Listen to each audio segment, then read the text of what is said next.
menguduskannya, dan sumbu yang pudar nyalanya tidak akan dipadamkannya, tetapi dengan setia ia akan menyatakan hukum.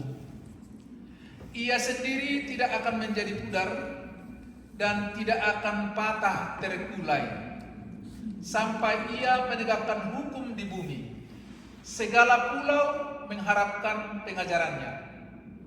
Beginilah firman Tuhan Allah, Tuhan yang menciptakan langit dan membentangkannya, yang menghamparkan bumi dengan segala yang tumbuh di atasnya, yang memberikan napas kepada umat manusia yang mendudukinya, dan nyawa kepada mereka yang hidup di atasnya. Aku ini Tuhan, telah memanggil engkau untuk maksud penyelamatan, telah memegang tanganmu. Aku telah membentuk engkau dan memberi engkau menjadi perjanjian bagi umat manusia,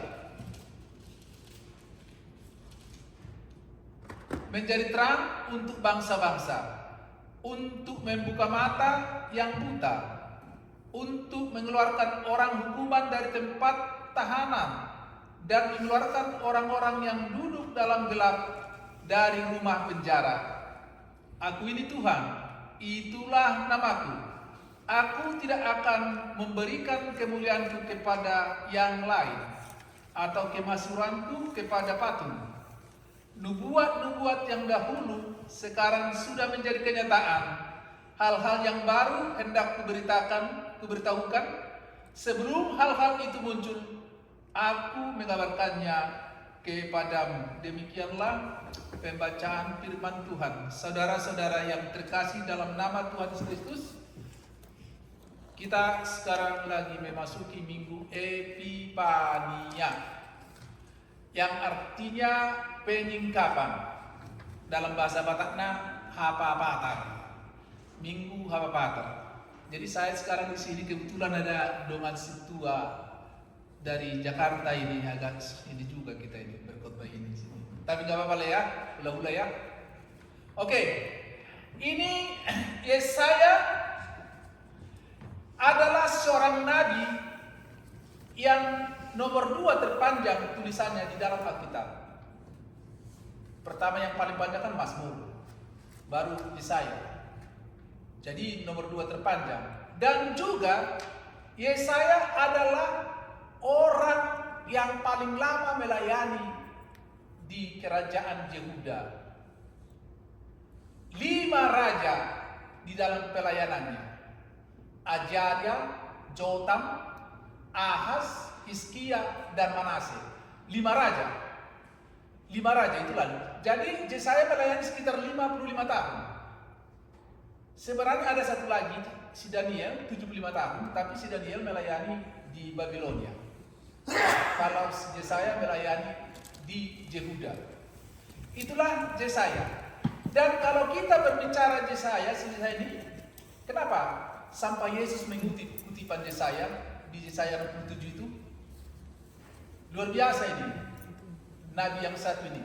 Di Yesaya 61 itu Yesus mengutip, kalau kita baca di Lukas 4 ayatnya yang ke-14, waktu Yesus pada saat itu setelah dia dicobai di pegunungan, dan lalu dia pulang ke kampungnya, ke Nazaret, dan pada hari Sabat pertama pelayanan Yesus, disitulah dia pergi ke sinagog.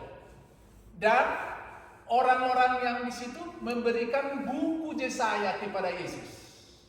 Dan Yesus membacanya di Yesaya, itulah Yesaya 61 yang dibaca oleh Yesus sendiri, yang di Lukas 4 ayatnya yang ke-14.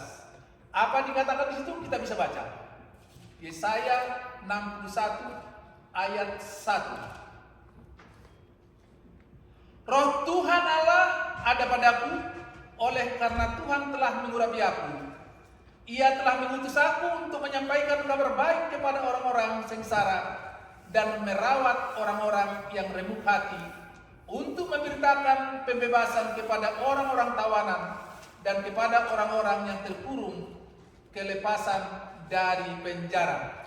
Inilah yang dibacakan oleh Tuhan Yesus. Makanya saya ini seorang nabi yang sangat luar biasa, tetapi nasibnya juga sangat luar biasa karena dia itu digergaji sampai mati. Oleh siapa? Raja Manase. Raja Manase ini adalah salah seorang raja Israel yang sangat bengis. Itu keturunannya Hizkia. Oke, kalau kita dengar ceritanya begini. Dulu pernah si Raja Hizkia sakit. Kalau ceritanya, ini sejarahnya. Kebetulan saya senang sejarah. Pernah dia sakit, lalu datanglah Nabi Yesaya ke istananya, tempat dia berbaringannya. Lalu dia bilang sama Nabi Yesaya, apalah, ngomonglah kau sama keluargamu, bilang kata-kata perpisahan karena kau akan mati. Kata Yesaya. Lalu menangislah Raja Hizkia dengan terseduh dan dia membalikkan mukanya ke dinding. Akhirnya dia berdoa seini mungkin. Akhirnya Tuhan mengubah. Lalu sebelum Yesaya pulang, Yesaya disuruh, katakan balik kau ke Hizkia karena saya sudah merubah keputusanmu. Apa perubahannya? Aku mau menambahkan umurmu 15 tahun. Kata Tuhan. Si Yesaya yang ini 15 tahun ditambahkan umurnya. Dan lihatlah 2 tahun setelah itu lahirlah si Manase. Karena sebelumnya si Manase Hizkia nggak punya anak. 2 tahun setelah dia lepas dari sakit itu lahirlah si Manase. Karena si Manase jadi raja 12 tahun. Di sini kita lihat raja yang sangat baik itu si Hizkia melahirkan raja yang sangat bengis. Karena di atasnya pun ayahnya Raja Hizkia pun, Raja Ahaz itu raja bengis juga. Sampai anaknya sendiri, anaknya Raja Ahaz dipersembahkan korban bakaran. Jadi si Hizkia ini juga salah satu yang tadinya mau dibakar ini sama si Raja Ahaz. Tapi itulah selamat si Hizkia menjadi raja yang baik.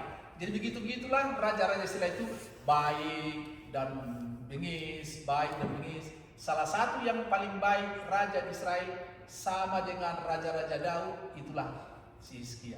Itulah berbicara masalah Yesaya. Jadi Yesaya ini sangat luar biasa dan kalau ada di dalam Natal pasti ada dari Yesaya. Pasti kutipan mesti ada. Oke, saudara-saudara yang terkasih dalam nama Tuhan Yesus Kristus, banyak cerita mengenai Yesaya ini. Sebenarnya di Yesaya 7 ayatnya yang 18 begini. Pada waktu itu Yesaya pergi ke kantornya si Ahaz. Lalu dia berbicara kepada si Ahaz begini, mintalah apa saja yang kau boleh minta. Katanya ke si Ahaz, yang dari atas langit di atas langit, atau dari atas bumi, bawah bumi di bawah bumi, apa saja. Tapi datang Raja Ahaz mengatakan kepada Yesaya, aku tidak mau mencobai Allah. Diam dia, lalu Yesaya bernubuat. Melahirkanlah seorang perempuan dan akan dinamakan Immanuel. Dari situlah Yesaya di Yesaya 7 itu mulai menceritakan 750 tahun sampai kedatangan Tuhan Yesus. Jadi saya hidup sekitar 750 tahun sebelum Masehi. Jadi dia sudah menubuatkan kelahiran Juru Selamat yang kita rayakan tanggal 25 itu,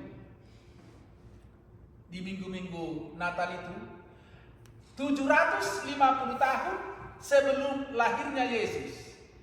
Orang Batak sampai sekarang baru ada umurnya mulai si Raja Batak, karena sekarang kita 35 sundut. Kalau kali 25 satu sundut berarti 35 sekitar 850 tahun. Ya, 800 tahunan lah. Jadi bayangkanlah sekarang bagaimana itu lamanya. Dari si Raja Batak dulu, si Raja Lotung sampai si Naga, sampai ini yang marga-marga yang jauh-jauh itu. Lihat. Sampai gitulah, sampai sekarang ini. Kira-kira gitulah jauhnya. Lamanya gitu. Pemberitaan si Yesaya sampai lahir Tuhan Yesus. Coba dulu. Luar biasanya. Dan Yesaya bisa menceritakan secara detail. Hari ini kita baca bagaimana. hambaku yang kupegang, orang pilihanku yang kepadanya aku berkenan. Aku telah menaruh rohku ke atasnya supaya ia mengatakan hukum kepada bangsa-bangsa. Siapa ini? Kita ingat, roh Tuhan hinggap pada Yesus ketika Yohanes membaptis dia. Salah satu. Ini ciri-ciri di sini ayat 2, 3, dan 4 ini ciri-cirinya refer ke Yesus. Bagaimana Yesus tidak berteriak ketika dia dipukuli, ketika dia dicambuk dan sebagainya, sampai ke kayu salib. Ini ciri-cirinya semua berbicara mengenai Yesus. Sekarang di minggu-minggu Epifania, minggu-minggu penyingkapan ini, yang mau saya ajak kita, yang mau diajak kepada kita, supaya kita jangan salah pilih lagi. Ini dia. Yang kita tunggu-tunggu itu, yang kita mau datang itu, raja yang mau datang itu adalah Yesus si Paluai. Sudah kita rayakan. Dan kita memasuki sekarang minggu-minggu itu, minggu-minggu perayaannya, minggu-minggu penyingkapan, minggu-minggu apa-apa nih haroroni Tuhan Yesus Kristus. Oke, dengan roh Tuhan telah dilantik. Dan lihatlah apa sekarang? Dia, kalau di sini berbicara, sebentar ya. Ia tidak akan berteriak, buluh yang patah terkulai tidak akan dilihat. Apa tugas-tugas Yesus yang kita lihat setelah Tuhan Yesus melayani di dunia apa saja? Dia memberikan makan orang yang lapar, menyembuhkan penyakit, dan memberikan pengajaran. Jadi ciri-ciri ini semua ada pada Tuhan Yesus. Jadi jangan sampai ada lagi di antara kita yang mau melihat menerjemahkan ini ke nabi-nabi yang lain misalnya. Tidak terdapat ciri-ciri ini di nabi-nabi yang manapun selain Tuhan Yesus. Karena kalau nabi orang lain itu bahkan dengan mengangkat senjata, dia mengangkat senjata. Kalau ini tidak, buluh yang patah pun tidak patah terkulai, tidak akan diputuskannya. Artinya sudah ini, tidak ini, dibangkitkan sama dia, dibangkitkan. Ini semua refer ke Tuhan Yesus. Berbicara mengenai Tuhan Yesus Kristus. Oke, saudara-saudara yang terkasih dalam nama Tuhan Yesus Kristus. Ada minggu-minggu ini saya lihat pendeta yang mengirimkan suatu uraiannya sangat luar biasa. Jadi begini katakan, dosa berarti mati. Jadi orang yang berdosa harus mati. Tidak ada titik koma. Dosa mati. So, dia menguraikan sangat tajam. Dosa itu adalah utang. Kalau seseorang berdosa lalu stop berdosa, apakah dia kalau mati ke surga? Dia bilang enggak, tetap ke neraka. Kalau seseorang penjahat lalu stop berbuat jahat, dia mati, tetap dia masuk neraka. Harus katanya. Kenapa? Perhitungannya begini. Kalau misalnya, kalau dosa itu adalah utang yang harus dibayar. Jadi kalau seseorang berutang misalnya 1 juta, ditambah lagi 1 juta, ditambah 2 juta, utangnya tetap 3 juta. Kalau stop dia tidak berutang, utang tetap utang. Tidak ada pembayaran. Tidak ada pembayaran. Jadi utang tinggal utang, berarti yang berdosa kalau dia mati, kalau pencuri dia mati, dia akan ke neraka. Sekarang dibutuhkan seorang pembayar utang. Dibutuhkan seorang yang mau membayar utang itu. Lunas. Setelah dicari di atas bumi ini tidak ditemukan manusia yang tidak berdosa. Tidak ada manusia di dunia ini yang tidak berdosa. Semua berdosa. Ternyata dicari-cari ke atas, di atas Tuhan tidak berdosa, tapi Tuhan. Dia Tuhan. Dibutuhkan manusia yang tidak berdosa, nggak mungkin. Yang mungkin adalah Tuhan yang mau menjadi manusia, berarti tak Tuhan, tetap manusia, menjadi manusia, dan inilah yang bisa membayar utang ini. Jadi harus dibayar, utang kita itu harus dibayar. Kalau stop kita, misalnya saya tidak mau lagi marah-marah, atau stop aku marah-marah. Biasa kan aku marah-marah, enggak uncontrol. Kalau aku stop marah-marah, bukan berarti saya itu kalau mati saya nanti malam langsung ke surga. Enggak. Harus ada yang bayar kemarahan saya itu. Harus ada yang bayar debt saya itu. Dosa itu adalah debt, kayak debitur gitu.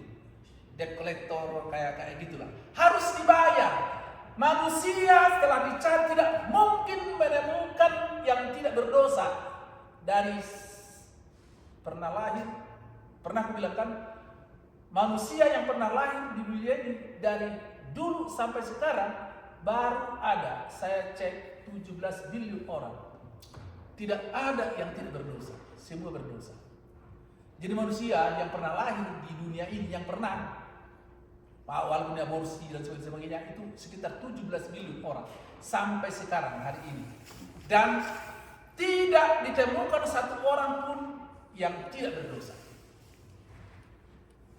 Hanya ada satu orang yang mau begitu, yaitu Yesus. Ini yang mau dikatakan di sini. Roh Tuhan telah ada sama Yesus dan dia telah bertindak di sini. Dia akan melakukan hukum-hukumnya yang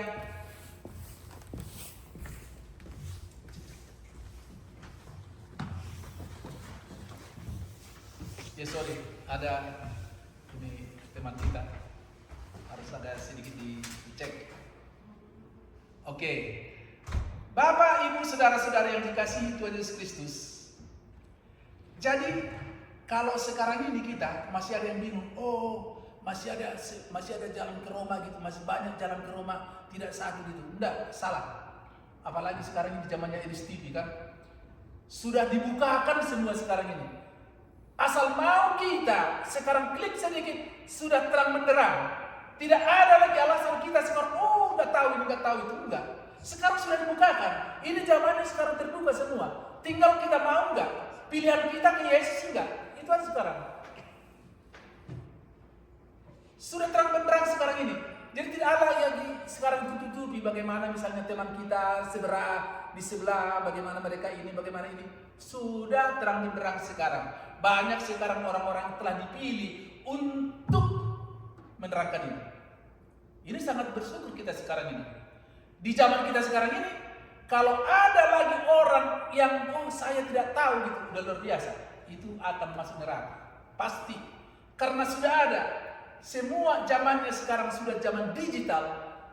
Tidak bisa kita bilang lagi, saya tidak mengerti, saya tidak tahu, dan saya ini. Sudah semua. Sekarang bagaimana? Ini semua ini karena Tuhan bilang, sebelum dia datang, semua lutut akan berlutut kepada dia. Ini hari nampaknya sudah mau dekat-dekatin. Karena sudah hampir semua sekarang ini. Tidak ada lagi alasan bagi saya, misalnya, nggak pernah tahu itu, nggak pernah ini. Siapapun dia. Apalagi sekarang ini. Apalagi 10 tahun lagi.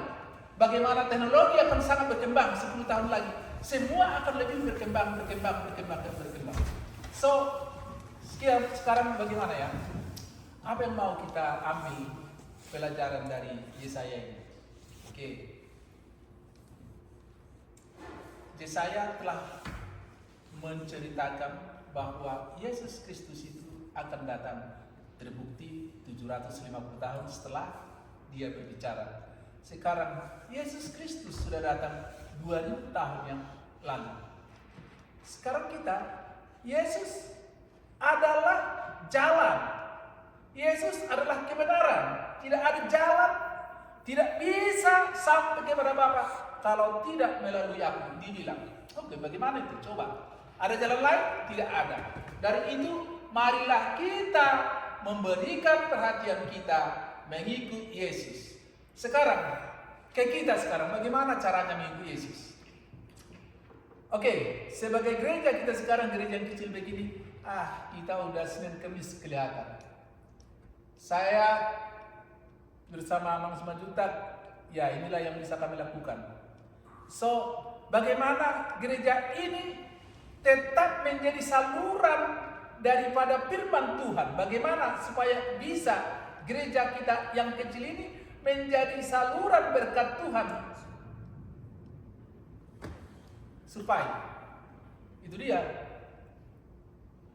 Sedangkan kita ini sendiri pun, saya sendiri kurang bertenaga, kurang Roh Kudus menurut saya, dan yang lain pun begitu. So, bagaimana kita ke depan? Apa yang harus kita lakukan supaya gereja kita ini tetap menjadi saluran berkat Tuhan, memberitakan berita kemenangan itu, berita kasih kasih Tuhan itu ke banyak orang. Bagaimana kita ke depan? Ini menjadi tugas kita. Oke, menjadi tugas kita sekarang adalah mari kita bergandengan tangan. Tidak ada lagi kesempatan kita atau tidak ada lagi supaya gereja kita ini tetap survive walaupun kita digoncang masalah, tapi kita survive sampai sekarang. Bukan berarti kita yang benar, jangan. Tidak ada kita yang benar 100%, enggak. Tapi inilah kita sekarang. Oke, let's go. Do the best. Itu dia sekarang. Jangan ada lagi hard feeling di antara kita. Ya, Amang Tori, udah kan? Jangan lagi ada hard feeling, Amang. Oke, mari kita bergandengan tangan supaya ini udah capek gitu loh. Begini-begini kayak mati segan, hidup tak mau gitu. Kira-kira begitu. Ternyata kita masih ke depan ya dimulai dengan saya sendiri, dengan keluarga saya juga sebenarnya. Kami kurang melakukan apa yang harusnya kami lakukan sebagai sintua. Saya kurang bekerja lah bilangnya, kurang ini. Ya, terus bagaimana lagi? So bagaimana? Apakah saya stop pelayanan ini? Dengan begitu saya stop begitu? Ya nggak mungkin. Oke, sekarang yang mau saya bilang, saya minta sama Tuhan pakailah saya sedapat mungkin saya, yang bisa saya lakukan. Itu sekarang doa saya. Mari teman-teman, diundang kita sekarang. Tidak ada alasan kita untuk stop pelayanan ini, atau kita pindah gereja gitu lagi. Ya, Inang Jonah, nggak mungkin kan? Nggak mungkin lah.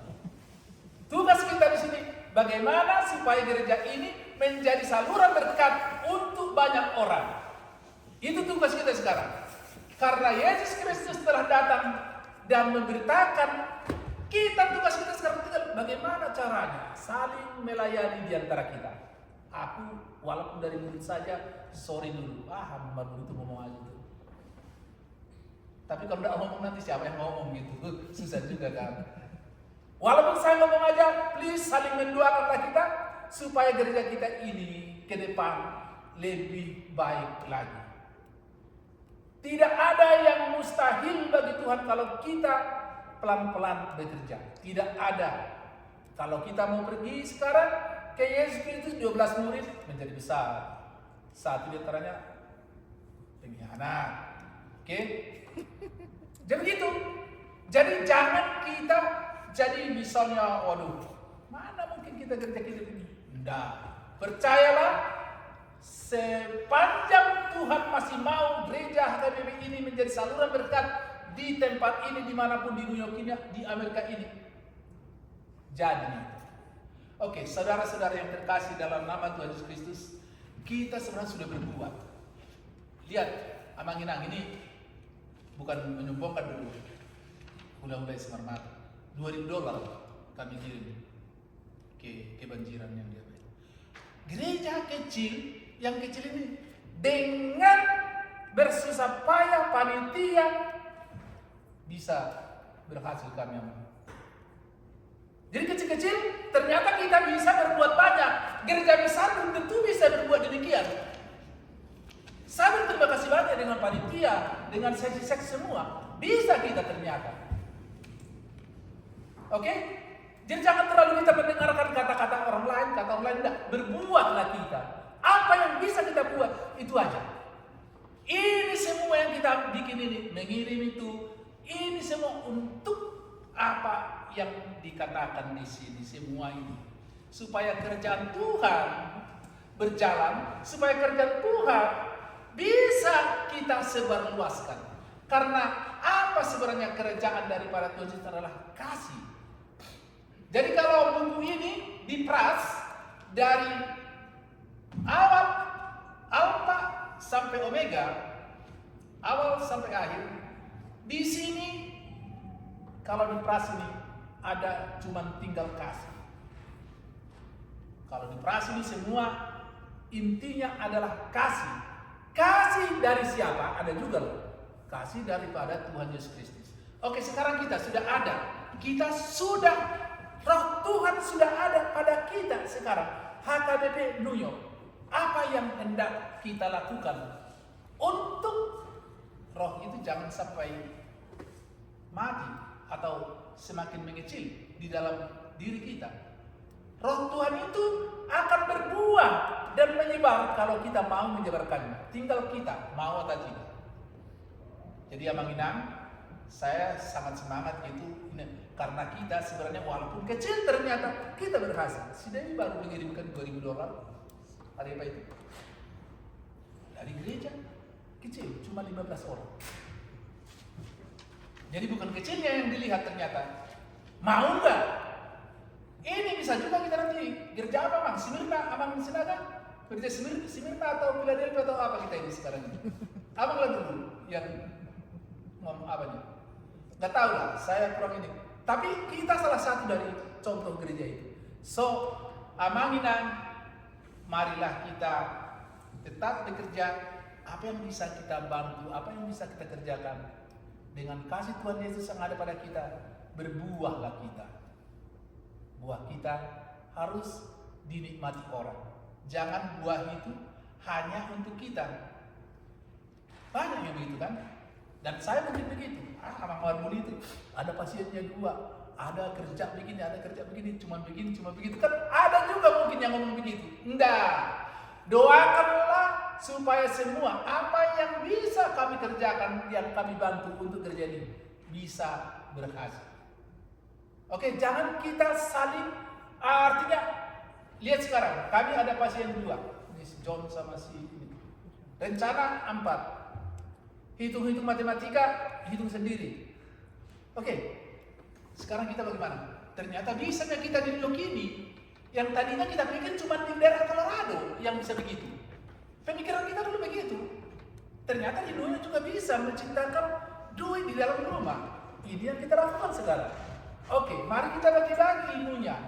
Oke, ke depan ada ternyata penghasilan yang bisa kita dapatkan walaupun kita di rumah saja. Inilah contoh. Itu perlu kita ini bagi yang berminat.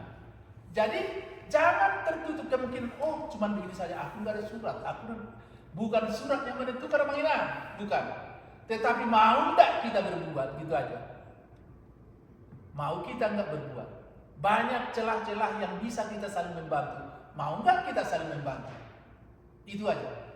Tuhan memberkati kita. Amin. Mari kita berdoa. Mau lihat maju wali Tuhan.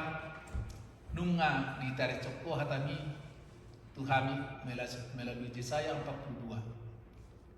Ipele Tuhan, saya lopokkan mai itu bagas roh ada pikiran nami. Asa boy idi hamulok kami di parmulon nami sigalupari. Ali Tuhan gereja nami metol ali Tuhan. Tok mapargogoi. Dongani kami salhunas. Sian ruas nami satu nama godang. Asa tok kami Tuhan marsa dan roha. Mars itu kutubuan. Nalau membangun gereja nami yang. Saya baik gereja nami Tuhan saluran berkat tu godang jolwa. Asi maruha balik Tuhan. Dosa pangalasun namin na gudang sesama yastan pemanjala silot pas-pasum di bagasan Yesus Kristus. Amen. Mari kita bernyanyi dari